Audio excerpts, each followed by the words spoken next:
한번 따라합니다. 예수님 잘 믿읍시다. 아침에는 예수님 믿으세요. 예수 믿으세요에 대해서 이야기했고, 오후에는 예수를 믿었다고 고백하는 사람들이 모여있는 우리들이기 때문에 어떻게 하면 예수님을 잘 믿을까? 예수님 잘 믿으세요. 이것을 가지고 여러분과 함께 잠깐 말씀을 나누려고 합니다. 인터넷에 글을 읽다 보니까 분명히 교회 나갔던 사람인 것 같은데 교회에서의 어떤 아픔, 그런 것들이 있었던 것 같아요. 그래서 교회에 대한 안 좋은, 좀 우스운 얘기인 것 같으면서도 한편으로는 쓴웃음을 짓을 수밖에 없는 그러한 일을 이렇게 소개를 해놨어요. 그래서 거기 봤더니 교회 다니는 사람들은 구제의 은사가 있다, 이렇게 제목을 해놨어요. 구제의 은사. 이 남을 돕는 게 구제잖아요. 근데 그 남을 돕는 구제가 아니라 입구자에다가 재주제자. 이 교회 다니는 사람들은 말하는 재주가 있다. 근데 그 말하는 재주가 좋은 말이 아니라 나쁜 말하는 재주가 많다. 이걸 이제 써놨어요. 예수 믿는 사람들은 재주가 있다. 구제하는 재주가 있다. 그래가지고 뭐라 그랬냐면은 사람들 성을 가지고 얘기한 거예요. 이 집사는 이간질 잘하고, 남 집사는 남의 말 잘하고, 오 집사는 툭하면 오해하고, 박 집사는 말끝마다 박박 긁고, 고 집사는 고자질만 하고, 조 집사는 조잘조잘대고, 장 집사는 맨날 장난만 치고, 나 집사는 나밖에 없다 그러고, 최 집사는 자기가 최고라 그러고, 변 집사는 맨날 변덕 부리고, 심 집사는 심술 부리고 앉아있고, 안 집사는 매사에 안 된다고 펄펄 뛰고, 정 집사는 그게 정말이냐고 따지고만 앉아있고, 김 집사는 매사에 김 빠지는 소리만 하고 있다. 그러니까 답답한 주 집사는 맨 앞에서 주여 주여 하고 있고, 그것을 받는 사 집사는 사하여 주옵소서 사하여 주옵소서 그러고 있다. 근데 이제 그렇게 하면서 그 뒤에 뭐라 그랬냐면, 정말 이들이 예수 믿는 걸까? 정말 이 사람들이 예수를 믿는 걸까? 그렇게 물어요. 그러면서 정죄는 잘하는데 포용하지 못한다. 예수를 잘 믿어야 되는데, 그 한경직 목사님께서 소천하시기 전에 마지막 제자와 같은 후배 목사님들을 모아다 놓고 마지막 설교를 하셨는데, 그것이 참 유명한 일화로 남아있어요. 그 자리에 남아있는 목사님 후배들에게 매우 짧지만 강력한, 목회자들 뿐만 아니라 오늘을 살아가는 성도들이 들어야 할 말씀을 간결하게 해주셨어요. 뭐라 그랬냐면, 여러분 예수 믿으세요. 여러분 예수 믿으세요. 여러분 예수 믿으세요. 여러분 예수 믿으세요. 여러분 예수 믿으세요. 이 5마디를 하고 내려갔었어요. 그 질문에 대한 이야기들을 통해서 사람들은 큰 충격에 빠졌고, 또한 그것들을 읽는 오늘날 많은 후배 목사들이 이 한경직 목사님의 유명한 일화를 마음에 담고 살아갑니다. 저 또한 그 말씀을 마음에 담고 매번 나는 예수님 잘 믿고 있는가 나를 돌아봅니다. 사랑하는 성도 여러분, 오늘 예배하는 여러분들에게 저는 묻고 싶습니다. 여러분 예수 잘 믿고 계십니까? 교회 나오는 성도들 뿐만 아니라 내 주변에 나를 아는 많은 사람들이 나를 보고 어떻게 이야기할까? 나를 통해 예수의 이름이 드러나고 예수의 영광이 드러나는가? 아니면 주님의 의로움을 앞세워서 나의 의를 내세우려고 한다든지, 하나님 앞에 인정받으려고 하기보다 사람들 앞에 인정받으려는 모습은 없었는지, 나는 죄인이 아니고 의인이라고 착각하며 살고 남들을 정죄하고 있지는 않은지, 교회 안에서 열심히 충성하고 봉사하고 시간과 물질을 들여 살고는 있는데 그 모든 봉사와 헌신이 하나님 영광이 아니라 나를 드러내고 내 의를 드러내고자 하는 마음은 아닌지 우리는 나를 돌아봐야 돼요. 그렇게 해서는 다 헛것이다. 예수님이 받지 않으신다. 나하고 상관이 없다.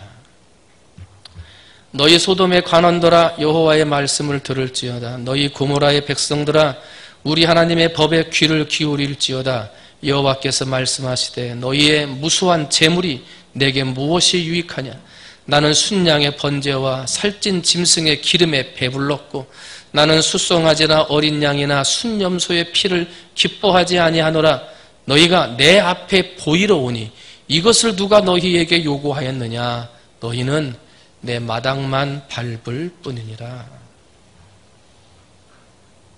예수 잘 믿으시기를 주님의 이름으로 축원을 드립니다. 그러면 어떻게 하는 것이 예수님을 잘 믿는 것이냐? 하나님 말씀에 순종하는 것이죠. 주신 말씀에 순종하고 헌신하는 것, 부단히 노력하는 것이 예수님 잘 믿는 거예요. 오늘 본문 말씀은 예수님의 사람 사도 바울이 사랑하는 제자 디모데에게 그리스도의 일꾼으로서 갖춰야 할 자세와 삶에 대해서 이야기해 준 거예요. 그러면 어떻게 해야 우리가 예수를 잘 믿는 사람이 되느냐? 그 말씀을 보는 거예요. 첫 번째, 선한 싸움에서 이기는 것. 그것이 예수를 잘 믿는 겁니다. 한번 따라합니다. 선한 싸움에서 이기자. 하여튼 싸움은 이겨야 돼. 그런데 예수 믿는 사람은 져야 돼. 억울하고 답답하고 화가 나도 져야 돼. 그게 예수 믿는 거야. 그러나 꼭 이겨야 할 게 있어요. 세상에서는 내가 양보하고 예수님의 이름을 위해서 예수의 영광을 위해 참고 견디고 다 져주지만 그러나 절대로 져서는 안 되는 게 있어요. 이게 뭐예요? 선한 싸움이에요. 선한 싸움은 혈기를 부리고 내 주먹질을 해서 싸우는 싸움을 말하는 게 아니에요. 선한 싸움은 사단과 마귀를 이기기 위해 싸우는 영적인 싸움을 선한 싸움이라는 거예요. 세상에서는 좀 손해를 봐도, 세상에서는 오해를 받아도, 세상에서는 좀 억울하고 답답해도 져주는 거예요. 왜? 그게 하나님의 이름을 전하고 하나님의 사랑을 전하는 길이라면 내가 지는 거예요. 그러나 세상 그 어떤 것에는 다 진다 하더라도 영적인 싸움, 사탄과의 싸움에서는 절대로 져서는 안 돼요. 선한 싸움에서는 반드시 이겨야 한다는 거예요. 성경의 역사를 보면 수많은 사람들의 이름이 나옵니다. 아담도 나옵니다. 그런데 실패했습니다. 사울도 나왔습니다. 근데 실패했습니다.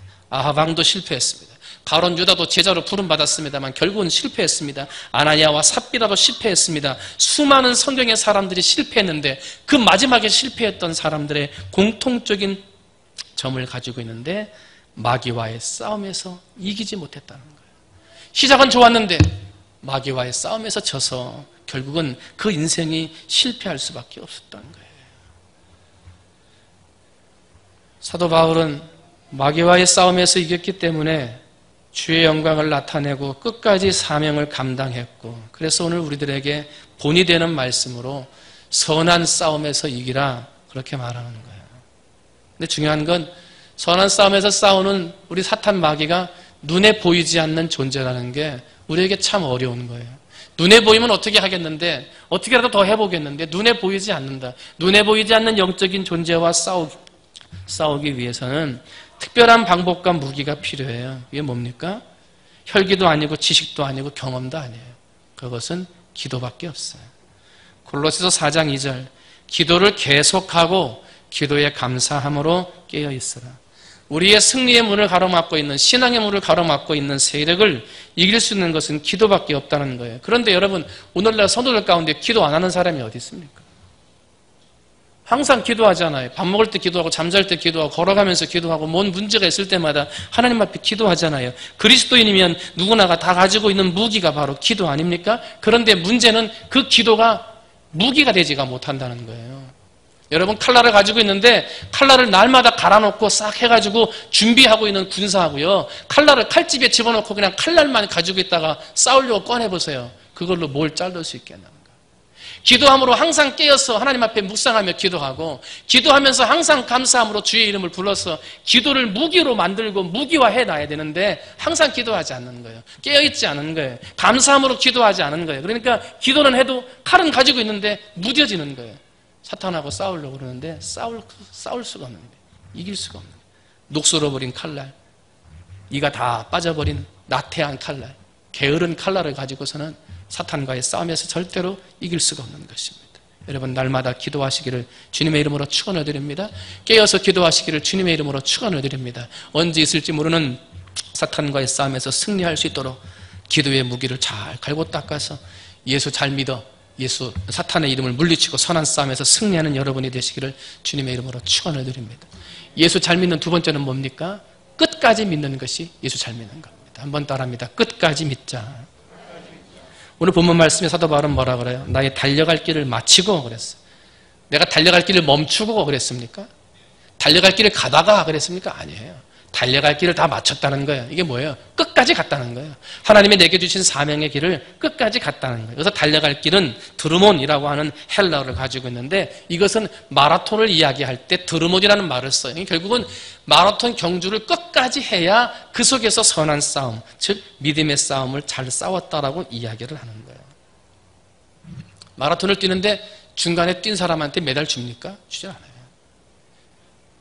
시간이 좀 오버했더라도 마지막까지 완주한 사람한테 그래도 메달을 주는 거지 완주하지 않은 사람에게는 메달을 줄 수가 없는 거예요. 여러분 신앙의 경주도 마찬가지입니다.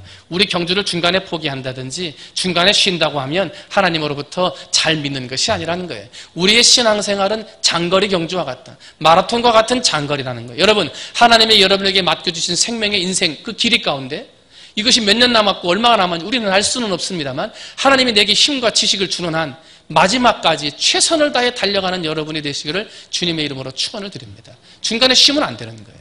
목사님 1년만 쉬었다 갑시다. 그거 안 되는 거예요. 끝까지 가야지. 바울이 오늘 이 본문의 말씀에 나오는 서신을 기록할 때 당시의 나이가 약 90세가 됐을 것이다. 그렇게 얘기를 해요. 사도 바울이 한 30세쯤 전후에서 부름을 받고 근 60년간을 달려간 거예요. 60년을 달려간 거예요. 여러분 우리가 사도 바울을 잘 알아요.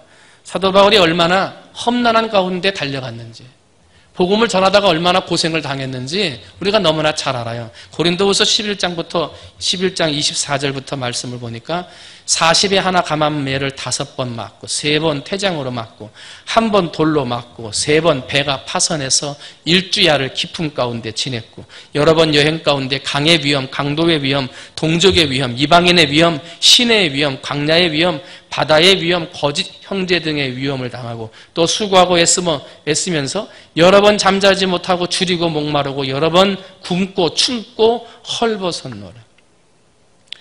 60년 동안의 삶이 쉬운 길이 아니었어요. 가다가 중간에 멈춰도 야 참 수고했다.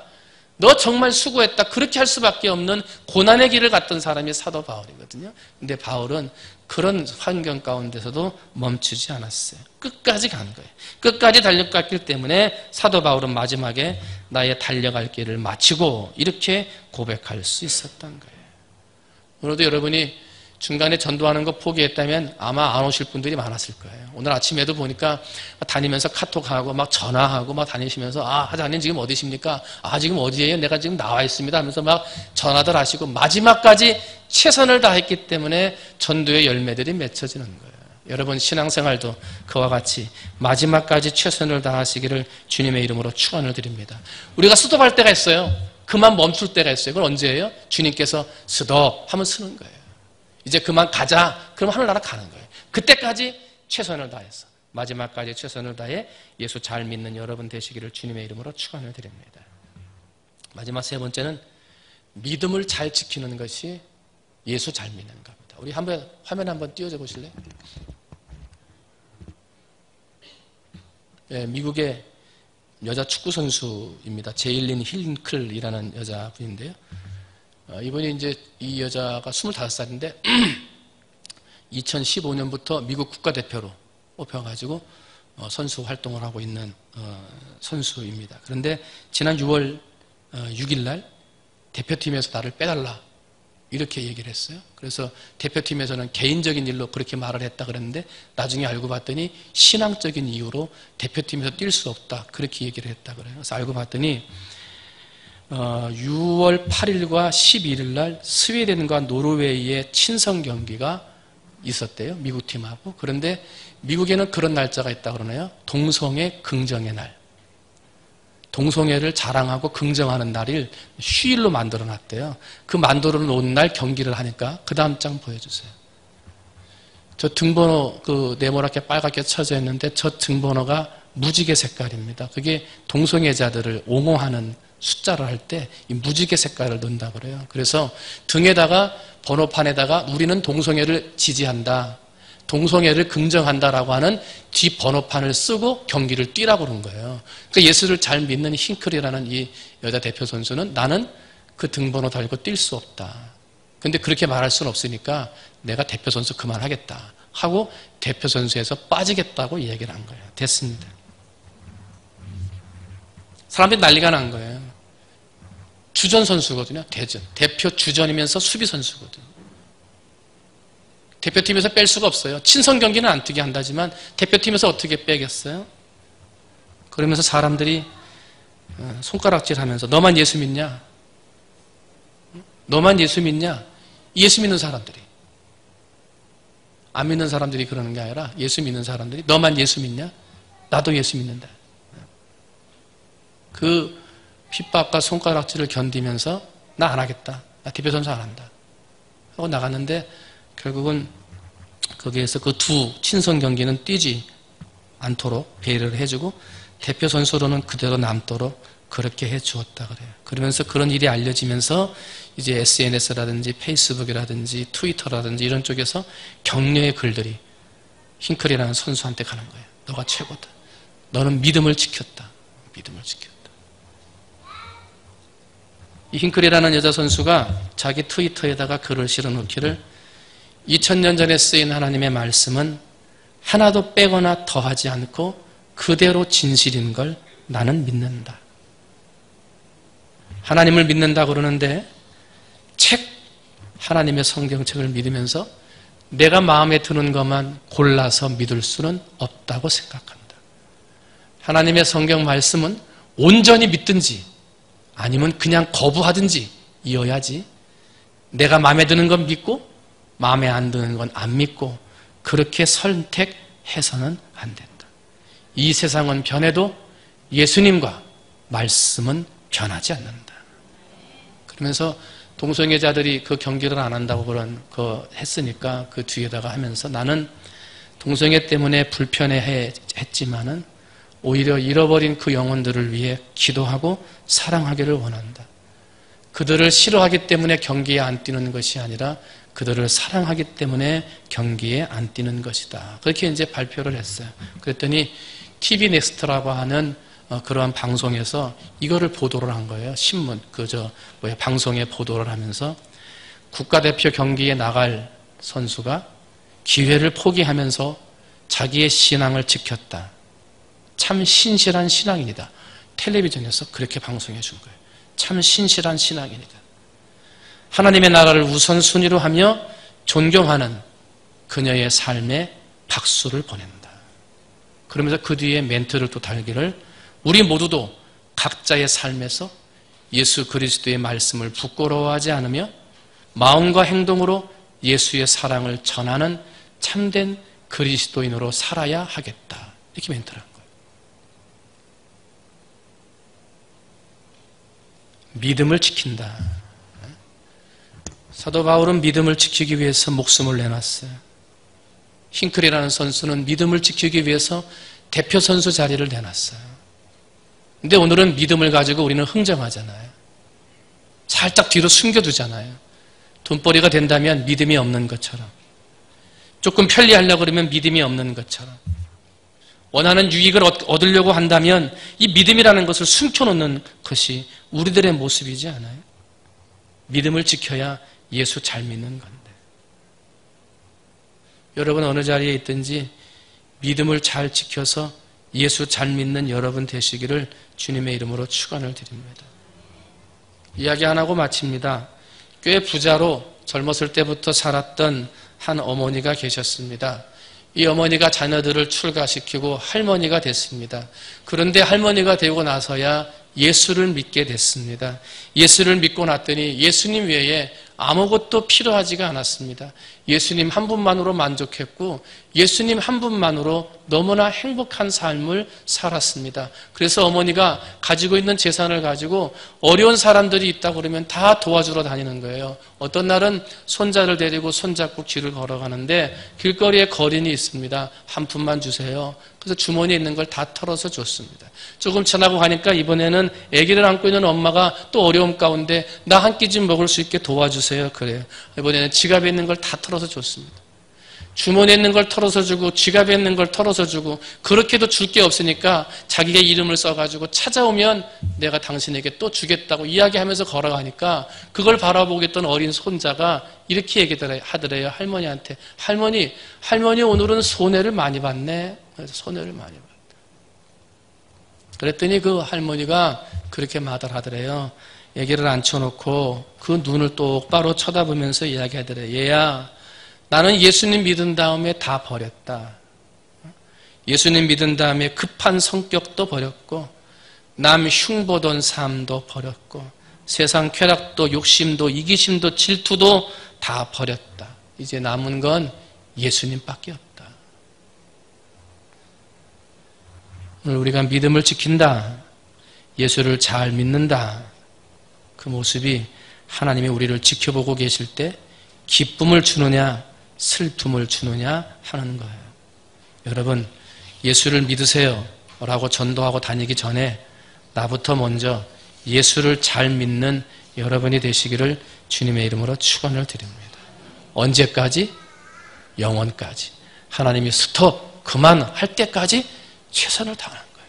그렇게 살아 정말 예수 잘 믿는 우리 모든 충무중앙의 성도들이 되시기를 주님의 이름으로 축원을 드립니다. 기도하겠습니다. 하나님 아버지 감사합니다. 세상 사람들은 우리 믿는 사람들을 바라보고 이런 모양 저런 모양으로 비난하고 손가락질하고 또한 예수쟁이들이라고 놀리고도 이야기합니다마는 그러나 오늘 예배하는 우리 사랑하는 충무중앙의 성도들은 예수 믿으세요라고 전도하기 전에 먼저 내가 예수 잘 믿는 신앙인이 되도록 은혜 내려 주시옵소서. 그러므로 사람들 앞에 칭찬받을 뿐만 아니라 하나님 앞에 인정과 칭찬받기에 부족함이 없는 예수 잘 믿는 성도들이 되도록 주님 은혜 베풀어 주옵소서. 세상과의 싸움에서는 다 져주는 겁니다. 손해봐도 억울해도 져주는 겁니다. 그것이 예수의 복음과 사랑을 전하는 길이라면 다 지어줘야 하는 것입니다. 그러나 선한 싸움은 절대로 지어주는 선은 안 됩니다. 져서도 안 됩니다. 사탄과의 싸움에서 승리함으로 예수 잘 믿는 성도들 되게 하여 주시옵소서. 아버지, 예수 믿는 신앙의 길은 단거리 길을 걸어가는 것이 아닙니다. 중간에 멈추고 서고 포기하는 것이 아닙니다. 우리는 하나님이 그만할 때까지 끝까지 달려가는 신앙인이 되어줘야 되겠습니다. 아버지, 내게 맡겨주신 사명, 내게 맡겨주신 직분, 그것 붙들고 하나님이 그만하고 스톱을 외칠 때까지 끝까지 잘 달려 예수 잘 믿는 성도들 되게 하여 주시옵소서. 세상은 점점점 우리의 믿음을 흔들어 놓고 예수 믿는 것을 조롱하는 그런 세상으로 빠져가고 있습니다. 아버지, 그럴 때일수록 우리는 더욱 예수를 믿는 믿음을 지켜 예수 잘 믿는 성도가 되어져야 되겠습니다. 힝클이라고 하는 여자 축구 선수는 자기의 대표 선수직을 내려놨습니다. 사도 바울은 예수의 복음의 믿음을 지키기 위해 자기의 생명을 내려놓았습니다. 아버지는 오늘 우리도 하나님과 복음과 생명을 위해 내 모든 것들을 내려놓고 믿음을 지킬 수 있는 성도들이 되게 하여 주시옵소서. 그러므로 예수 잘 믿어 하나님 앞에 영광 돌리고 예수 잘 믿어 내 주변을 변화시키는 우리 모든 성도들 되게 해 주시옵소서. 감사하며 사랑이 많으신 예수님의 이름으로 기도하옵나이다.